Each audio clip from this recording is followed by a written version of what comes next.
It's a pleasure to introduce our first speaker, Robert Ward, who's a systems engineer with Fortinet, the UK Regional Enterprise. And we're very grateful to Fortinet for supporting this conference. They've been regular attendees. Rob's worked in the digital communications since 1995, starting out in Marconi Telecommunications in Liverpool, Waverley Park, where I used to do business with the Marconi crypto company there. And his presentation is Zero Trust in Principle and in Practice. A very important topic, and he's going to give an overview of Zero Trust architecture, principles and drivers, the practical application of Zero Trust network access as a solution to provide secure application access for a mobile workforce. Robert, really good to see you. The floor is yours.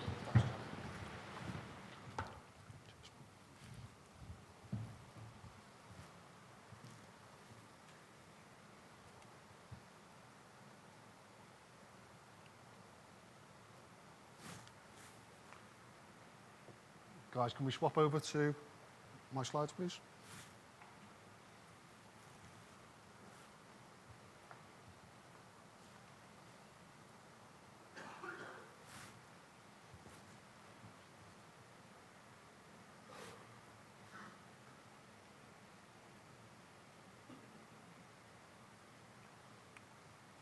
Thank you.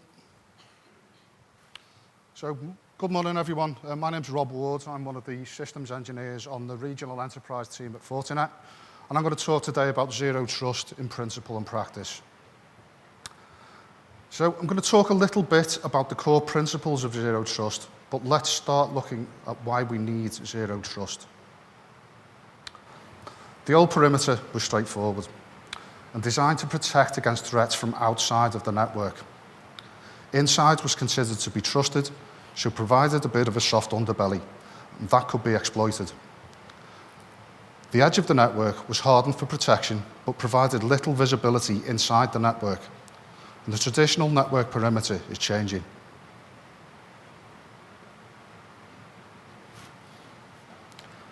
So what are the new challenges that we need to account for? There's increased complexity. Most organizations that I'm speaking to have a hybrid cloud model, including their own data centers and cloud-hosted applications. This expands the attack surface. There's also been a huge increase in remote working due to the pandemic. Then there's lateral threat movement. Breaches will happen, and the attacker is going to try and move around within the network.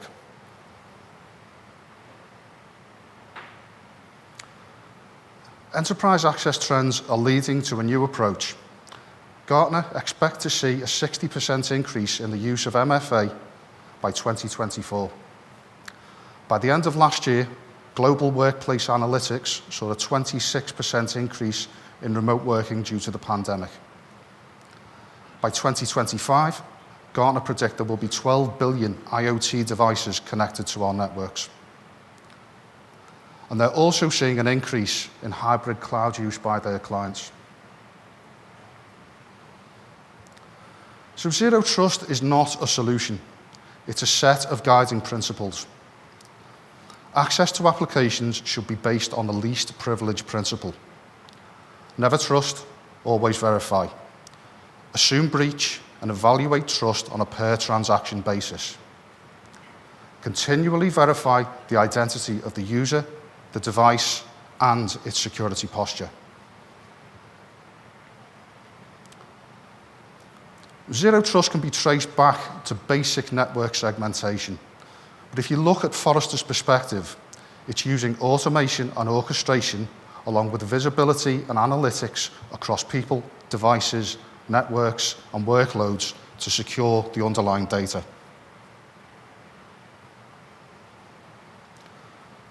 This is NIST's perspective on Zero Trust. It is a set of principles. There is no silver bullet solution for Zero Trust. And transitioning to Zero Trust is a journey, but many organizations will already have security controls that could be utilized in a Zero Trust model. Organizations should seek to incrementally implement Zero Trust principles. It is often difficult to retrospectively add security, so an approach to consider could be to apply zero trust principles to new applications and services going forward.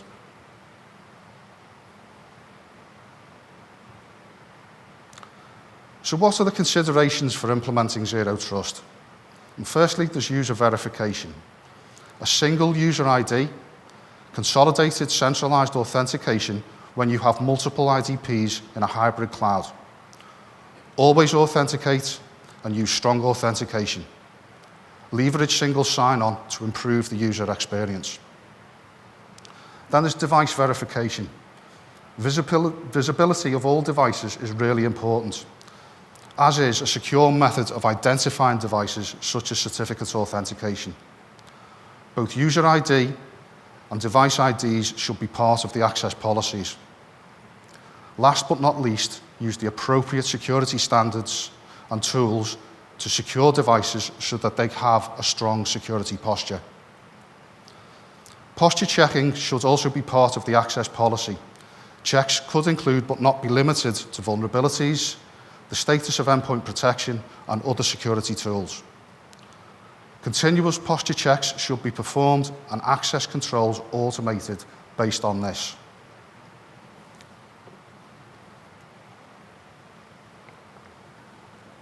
I'm now going to talk about the practical application of zero trust.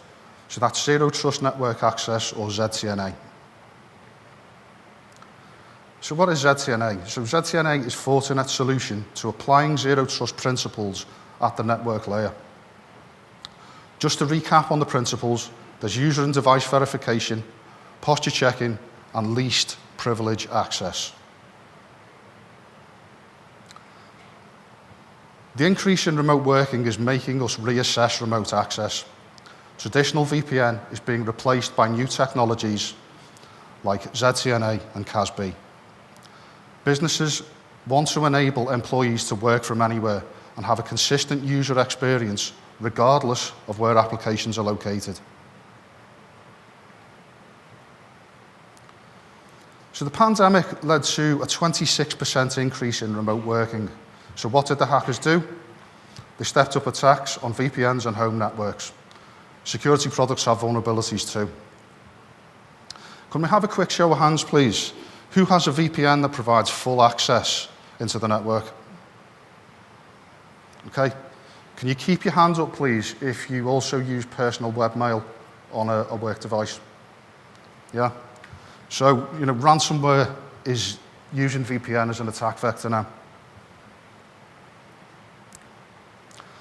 So Fortinet VPN and ZTNA have similar component parts.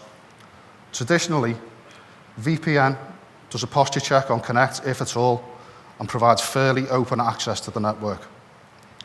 With ZTNA, we provide a continuous posture check. By default, it's every 60 seconds. And we provide only least privilege access. The user experience is also improved as there is minimal interaction between the user and the client. ZTNA offers improved security through continuous posture checking and authentication of user and device. It can also be augmented with multi-factor authentication. Wherever an application is hosted, providing it is protected by a FortiGate, then ZTNA can be enforced. Another benefit is multiple connections can be made through different gateways simultaneously. Again, this improves the user experience because traffic does not have to be backhauled through inefficient network paths.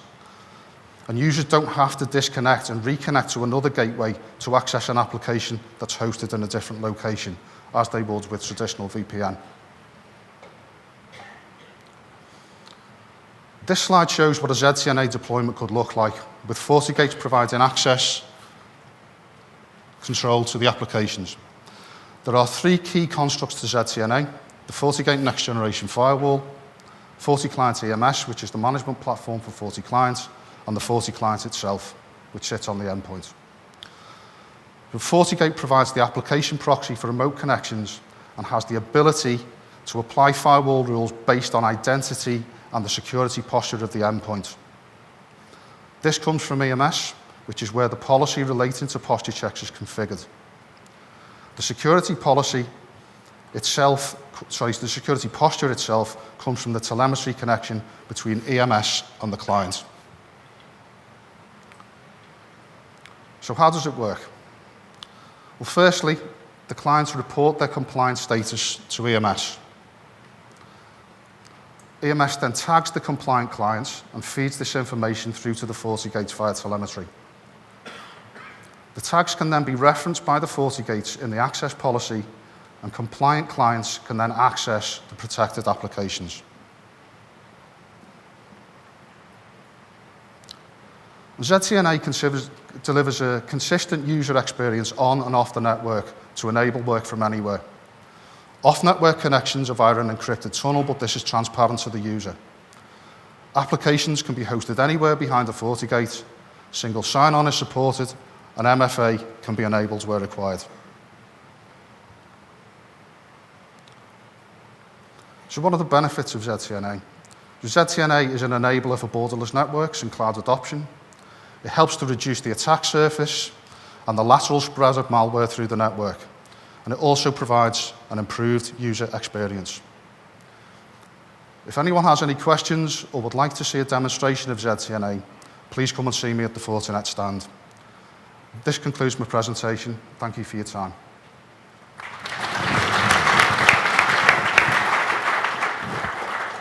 Robert, thank you very much indeed for that fascinating presentation, and I hope you've all got a few tips.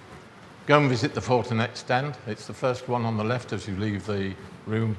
I'm sure his team will be very happy to extend the discussion on the subject you've just heard.